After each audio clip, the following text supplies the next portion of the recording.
मेरे एक जूनियर ने मुझे कहा कि जिस वार्ड से शिफ्ट हुआ है वहाँ की सीनियर डॉक्टर एक है, उन्होंने तंजन कहा है कि डॉक्टर साहब ने कहो इनू सूरत रमान सुनाना। तो ना तो टेस्टों में कुछ आ रहा है और ना कुछ आ रहा है। 4 माह से ऐसे है। तो जो हिस्ट्री होती है, हम जो डॉक्टर्स कॉमन चीज़ें होती हैं वो सारे पूछते हैं। तो बच्चों ने मुझे बताया, जूनियर डॉक्टर्स ने, कि ना शुगर है, ना ये नहीं वो नहीं फलानी। मैंने इन्हें कहा कि इसका एड्स का टेस्ट करा लें। तो बच्चों ने कहा कि जी पिछले साल इसका एड्स का टेस्ट मेयो हॉस्पिटल में हुआ था, तब भी इसको इसी तरह डायरिया लगा था और वो नेगेटिव है, और लेकिन पिछले साल फिर ये डायरिया ठीक हो गया था 2-3-4 माह के बाद, फिर ये बहुत बेहतर हालत में हो गया था, लेकिन अब फिर इसको 4 माह से ये है और अब इसकी ये हालत हो गई। अब ये बेहोश था वो, खैर वेंटिलेटर पे चला गया, लेकिन मैंने फिर भी उसका एड्स का टेस्ट भेज दिया कि ये भेजो उसकी बीवी का।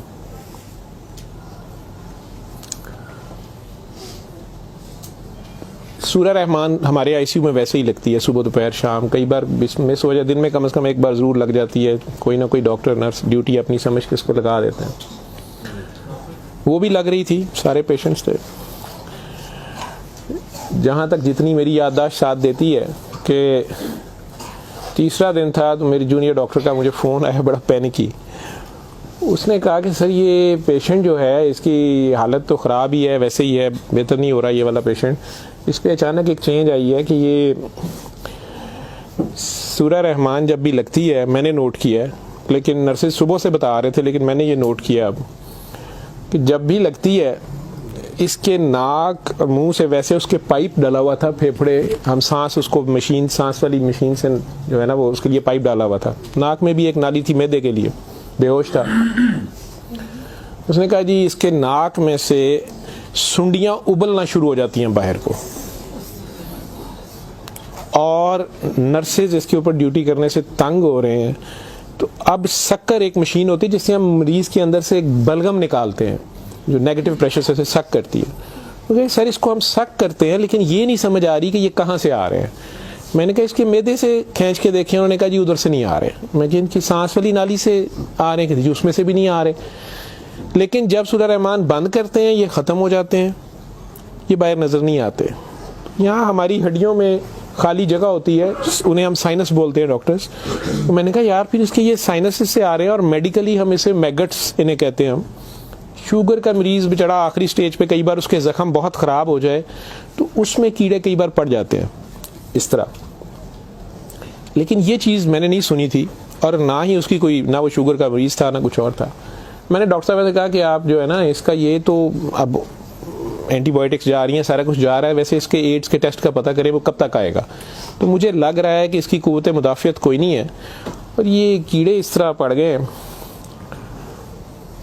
अगले दिन जब मैं राउंड पे आया तो मुझे एक और कहानी पता चली। उन्होंने कहा जी कि इसकी बीवी जो है ना उसने कल रात को हमारी स्टाफ से लड़ाई की है, और वो क्रिश्चियन हमारी जो स्टाफ है नॉन मुस्लिम, शायद उन्हें बड़े गुस्से में उसने कहा कि तुम लोगों ने हमारा मरीज़ ख़राब कर दिया और कीड़े डाल दिए हैं, आप लोगों की केयर अच्छी नहीं है। थी वो बिल्कुल लोअर सोशियो इकनॉमिक स्टेटस से, पुअर, जो अनपढ़ तबका जिसे कहते हैं।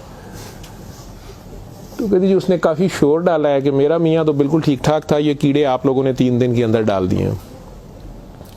तो वो डॉक्टर साहब कहने लगे कि बड़ा अच्छी दलील दी है। जो ड्यूटी नर्स थी वो इसको कहने लगी है कि इधर आओ, बल्कि उस नर्स ने हमारी ने नोट किया कि ये सूरह रहमान जब लगती है तो ये ऐसे होता है, तो उसी ने डॉक्टर को मेंशन किया। लेकिन ये औरत शोर डाल रही थी। उन्होंने उसको दूसरे 2 मरीज़ों के पास ले गए जो हमारे पास 5-6 महीने से बेहोश, एक के सर में चोट थी तो उसके दिमाग ख़त्म हुआ हुआ, एक को वैसे फालिज से दिमाग ख़त्म हुआ हुआ था, तो उन्हें घर भी नहीं ले जाया जा सकता था। तो 4-6 माह से वो हमारे पास आईसीयू में है। तो उन्होंने उन्हें कहा कि ये देखो अगर कीड़े पड़ने होते तो ये 6 महीने से हमारे पास हैं, तो इनके तो ज़ख्म भी नहीं है, पीछे बेड सोर बन जाते हैं, कुछ भी है, तो आपके मरीज़ को ये हमने 3 दिन में करना था। तो इनकी कोई बीमारी ऐसी है, और हमें एड्स वाला वो जो भी उन्होंने कहा कि जो टेस्ट हमने आपको दिए हैं ना कि करा के लाएं बाहर की लेबॉर्ट्री से या कहीं अंदर से, वो हमें ला के दो जाम से रिपोर्ट है। उसने कहा जी वो काफ़ी वैसे एग्रेसिव है, तो लेकिन उसके अलावा कोई और रिश्तेदार इसका है ही नहीं है, और वो कोई चीज़ ला भी नहीं रही, दवाइयाँ भी हमने खुद अपने फंड से शुरू कर ली हैं। इसका करना क्या है। और मसला ये है कि ये जिस वक्त सूरह रहमान लगती है तो ये कीड़े इसके अब तो आंखों से भी कुछ निकले हैं, तो इसके नाक और मुंह से उबलना शुरू हो जाते हैं। लेकिन जब हम बंद करते हैं थोड़ी देर बाद वो मुंह में कहीं नज़र नहीं आते। तो हमारा ये ख्याल था कि सूरह रहमान बंद कर देते हैं। इसकी बीवी ने भी कहा कि ये तुम लोग फिर बंद करो, पता नहीं क्या तुम लोग लगाते हो। तो वो जो हमारी नॉन मुस्लिम सिस्टर थी उन्होंने उसे कहा कि मेरी बात सुनो, मुझे नहीं पता इसे क्या बीमारी है, लेकिन वो इसे प्रेयर कहती थी। उन्होंने कहा जब ये प्रेयर लगती है ना, ये कीड़े इसको छोड़ के भागते हैं, ठीक है। तो मैं तो कहती हूँ इसको 24 घंटे यही सुनाई जाओ। जब मैंने ये बातें सुनी तो खैर मैंने कहा कि इसकी बीवी को कहो कि वो रिपोर्ट का या हमें रिसीट दे दें, हम खुद अपने तौर पे पता कर लेते हैं। तो मेरे राउंड करने के बाद वो बंदी खुद ही आ गई मेरे पास। वो मुझे नहीं पता था कि वही सिस्टर ने उसकी बिठा के कहीं काउंसलिंग की थी। उसे उन्होंने कहा कि इसको हमें शक है कि एड्स ना हो, कि इसकी कुव्वत मुदाफ़ियत नहीं है, इस तरह कीड़े इसको पड़ गए, कुछ हो गया, शायद कमज़ोरी से हो गया, बीमारी की कमी से हो गया। तो ये उसका हम पता करना चाह रहे हैं। अदरवाइज़ तो जो दवाइयाँ हैं वो वही रहनी है। कुछ तरह की उसने बात की, कहती कि वो डर गई है थोड़ी सी, और वो कहती मैंने बड़े डॉक्टर साहब से कोई बात करनी है। बहरहाल अब मुझे जितना याद है, मैं 1 साल बड़ी सोचा है इसके ऊपर कि मैं इसको बयान करूं या ना करूं लोगों के सामने। उस औरत ने बड़ी खौफनाक कहानी मुझे सुनाई। जब उसे ये डर पड़ा ना कि इसको एड्स ना हो और उसको ना एड्स लग गई हो, अब वो मुझे कहने लगी इधर कमरे में आके कि डॉक्टर साहब ये जो मेरा मियाँ है ना, ये असल में जादूगर है। मैंने कहा आपने तो पहले दिन लिखवाया कि ये रिक्शा चलाता था और रिक्शा ड्राइवर है। उसने कहा जी ये रिक्शा ड्राइवर तो है, लेकिन ये जादूगर है, काला जादू करता है, लेकिन करता कुरान से था। मुझे हंसी आ गई, मैंने कहा कुरान से काला जादू कैसे हो सकता है। बहरहाल टू कट इट शॉर्ट, उस औरत की हमारे वो डॉक्टर्स ने मुझे, चूँकि वो वीडियो मेरे पास वो सिर्फ पड़ी है जिसमें वो कीड़े प्लेट में हमारी उसे हम डिश कहते हैं, उसमें वो निकाल के वो डाल रहे थे, तो मुझे उन्होंने भेजे कि इसका करना ये क्या है। पहली रात जब उन्होंने मुझे मैसेज किया रात को व्हाट्सएप पे, तो वो वीडियो मेरे पास पड़ी हुई है। औरत ने मुझे बताया जी कि मैं खुद किसी की बीवी थी, उसकी माँ मुझे बड़ा तंग करती थी और मैं चाहती थी कि ये मेरे अंडर आ जाए। मुझे किसी औरत ने, दूसरी ने बताया, हमसाई ने बताया कि ये खामन तुम्हारा गुलाम हो जाएगा, तुम इसके पास चली जाओ। बाकी तफसीलात में मैं नहीं जाता। जो कुछ उसने मुझे बताया, उसने कहा जी कि ये इसका जादू का तोड़ ही नहीं था और इसका काम लाजमी इसका होता था, ये जैसे भी करता था। तरीकाकार उसने क्या कहा जी, इसने कमरे में अंदर एक गाँव तकिया रखा होता था, उसके ऊपर इसने वो जिस तरह स्माइली होता है, जो मुझे समझ आई कि उसने कोई बुत सा बनाया हुआ था, उस कमरे में ये बैठाता था और वो लोगों को पहले तो कुरान शरीफ भी पता नहीं पढ़ने को कहता था, कुछ करता था, फिर उनकी बात सुनता था, सारा कर करा के जो मुझे उसका तरीका वारदात समझ आया या जो भी था।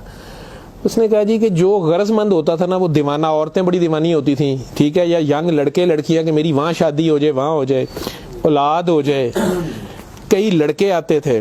तो जो उसने सबसे गंदी बात मुझे बताई, बड़ी फजूल जो उसकी हरकत थी या जो भी, वो इस्लाम तो हो ही नहीं सकता।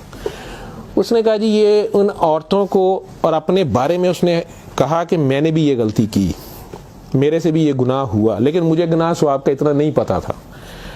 तो ये पहले वो तकिए को सजदा कराता था, खुद उसके पीछे खड़ा हो जाता था, फिर वो कहता था कि ये असल में तुम लोगों पे काला जादू हुआ है, इसको तोड़ने के लिए पता नहीं नूरी बड़ा जरूरी है, ठीक है।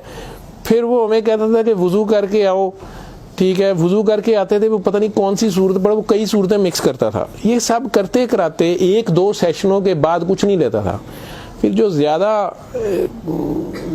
लोग अपने काम के पीछे दीवाने होते थे, उनको बताता था कि इसमें बड़े पैसे भी लगेंगे, ये जान पे खेलना पड़ना है, पता नहीं क्या करना, और तुम्हें भी मेरे साथ करना पड़ेगा, इसमें बड़ा कुछ जो है ना रिस्क है, लेकिन काम तुम्हारा हो जाएगा।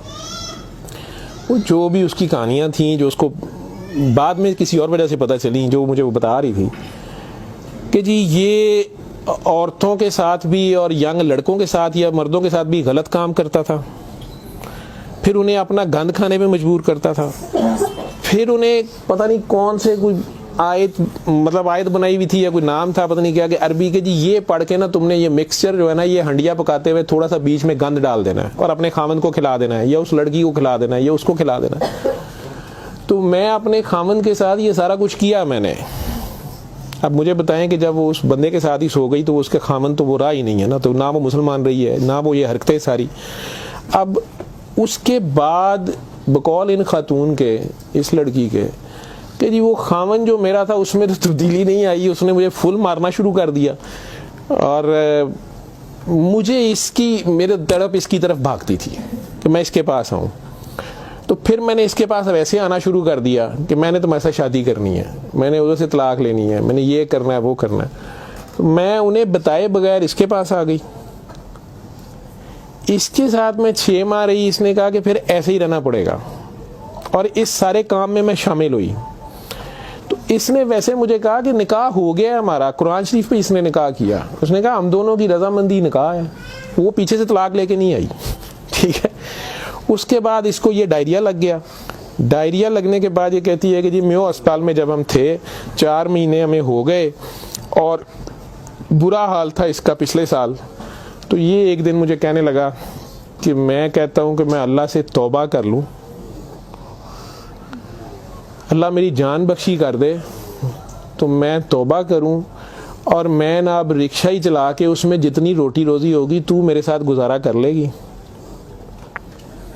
और तू भी वापस चली जा अपने खामन के पास, ठीक है। और उधर से जाके तलाक ले ना ले और ये निकाह नहीं है और जो भी उसने कहा कि जी हमने तौबा कर ली बकौल उसके जो उसकी समझ थी। ये कहती है जी मैं वापस गई, मेरे खामन ने फिर मुझे मारा, उसने कहा मैं तुम्हें तलाक दे चुका हूँ, तुम मेरी तरफ से फारिग हो, तुम कहाँ से आई हो, ये आई हो, इतनी देर बाद आई हो, जो भी आई हो। खैर मैं फिर वापस इसके पास आई। तो ये कहती है कि जी वो मैं कोई 48 घंटे बाद शायद 2 दिन बाद वापस आई है, देखो मैं अस्पताल थी, डॉक्टर बड़े हैरान सन, ये पेट से ठीक हो गया सी, यदि टट्टियाँ रुक गई सन, उन्होंने क्या दवाई फलानी माफक आ गई है, फलानी माफक आ गई है। तो ये अपने पैरों पे खड़ा हो गया। अगले कोई 10-12 दिनों में उन्होंने छुट्टी दे दी। फिर ये मुझे मस्जिद एक में लेके गया, वहाँ हमने निकाह किया, ठीक है। निकाह किया, ये रिक्शा चलाना शुरू हो गया। तो डॉक्टर साहब 6 महीने इन्हें बड़ी मेहनत की थी, रिक्शा भी चलाया, मैं भी कदे सुखी गिली खांदे सा चंगा भला सी। पर डॉक्टर साहब दुनिया बड़ी जालम है, यदि शोहरत सी दुनिया पिछे पैंदी सी, कहना सी मैं काम छड़ छड़िया है। डॉक्टर साहब हूँ फिर एक बच्ची आई तो बड़ी सोहनी सी, वो बड़ी रोंदी सी, ਉਹਦਾ पता नहीं की मसला सी। डॉक्टर साहब ने ਉਹਦੇ ਨਾਲ फिर वही काम शुरू कर लिया। इन्हें फिर वही काम शुरू किया है। मैं इन्हू पहले कहती रही हाँ, लेकिन डॉक्टर साहब ਇਹਦੇ 'ਚ पैसे बड़े आते सन। ਉਹਦੇ बाद हूँ 4 महीने तो ये इसकी ये हालत है और अब ये बेहोश है। अब मैं अल्लाह से तौबा करना चाहती हूँ, अल्लाह मुझे माफ़ कर दे, मुझे तो समझ नहीं थी तो मुझे माफ़ी ले दें, और इसका अब क्या बनेगा और क्या नहीं बनेगा। मैंने ये काफ़ी बीच में से सेंसर करके आप लोगों को सारी बात सुनाई है। और मुझे कहती है जो कीड़े इसके अंदर से निकलते हैं ये क्यों आ रहे हैं, ये कहाँ से आ रहे हैं। मैं कि बीबी ये, मैंने उसे साइनसेस वगैरह समझाया, मैं कि ये इसके बहुत ज़्यादा खून की कमी है, इसके अंदर जरासीम पड़ गए हैं, जो भी। मैं डॉक्टरी तो मैं उसे और क्या मैं उसे कहता।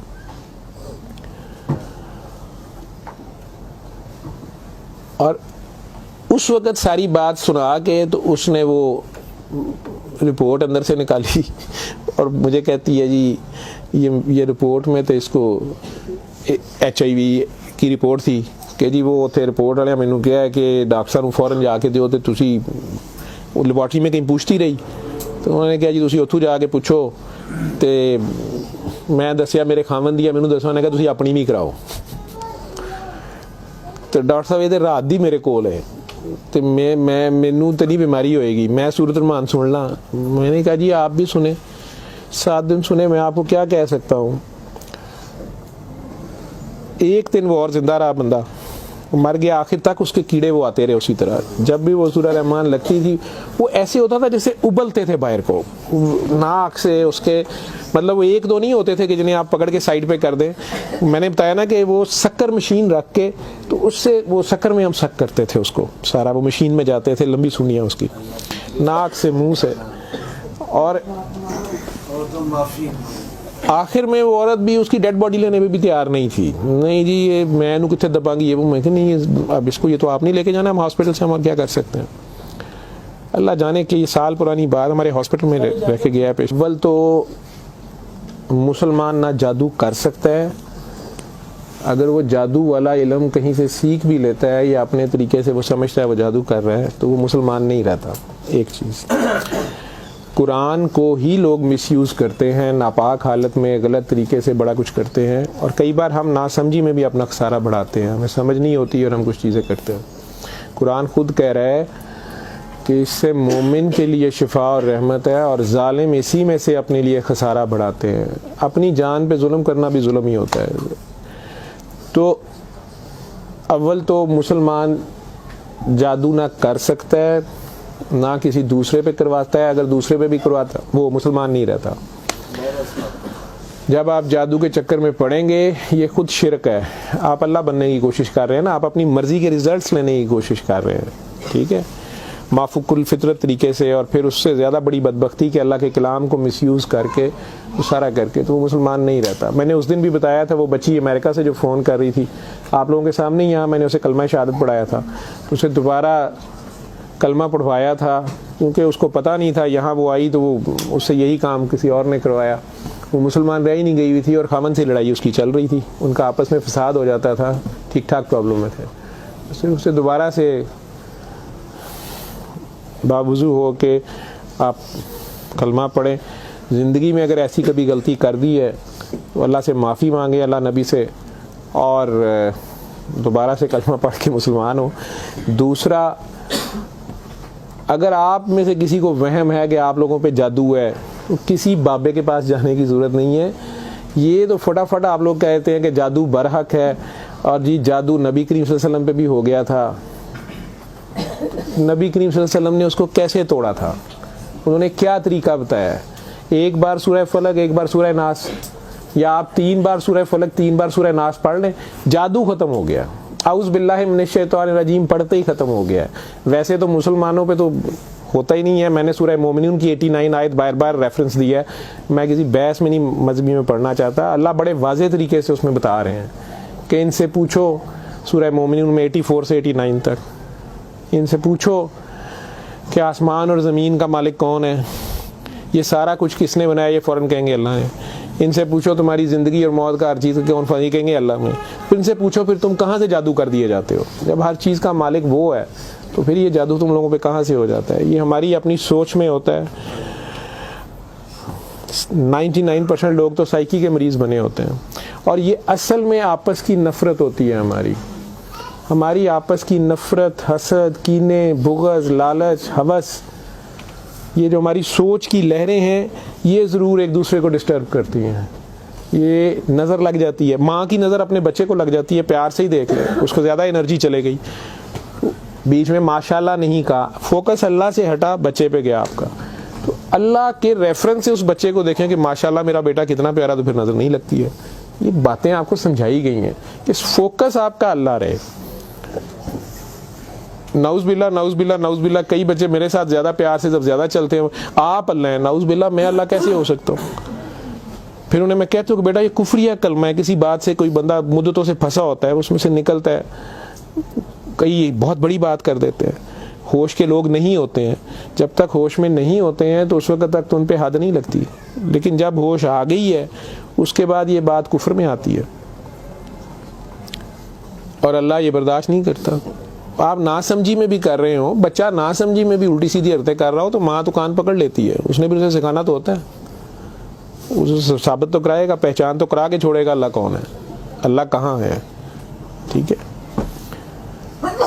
आयतुल कुर्सी का मतलब है कुर्सी की निशानी, कुर्सी का इशारा। ठीक, जब आप खौफ की हालत में हैं तो वो पढ़ लें, या आपको लगता है कि हमें कोई मसला ना हो तो पढ़ लें, तो उसका मतलब ये नहीं है कि वो आयतुल कुर्सी के लफ्ज़ या आयतुल कुर्सी के वो आपकी हिफाजत करते हैं। उसका मतलब क्या है? अरब्स को तो पता चलता था पढ़ते हुए कि वो क्या कह रहे हैं, तो वो सारी अल्लाह की हम्द और अल्लाह की शानें बयान हो रही हैं। तो कुर्सी की बात तो हो रही है कि कुर्सी ज़मीनों आसमान पे हर तरफ वो है, तो असल में तो कुर्सी वाले की बात हो रही है। तो जो कुछ करना है कुर्सी वाले ने करना है, तो अगर कुर्सी वाले से आपका ध्यान हट गया ठीक है, तो आप कुर्सी की पूजा शुरू हो गए, तब भी फंस गए आप। अल्लमल कुरआन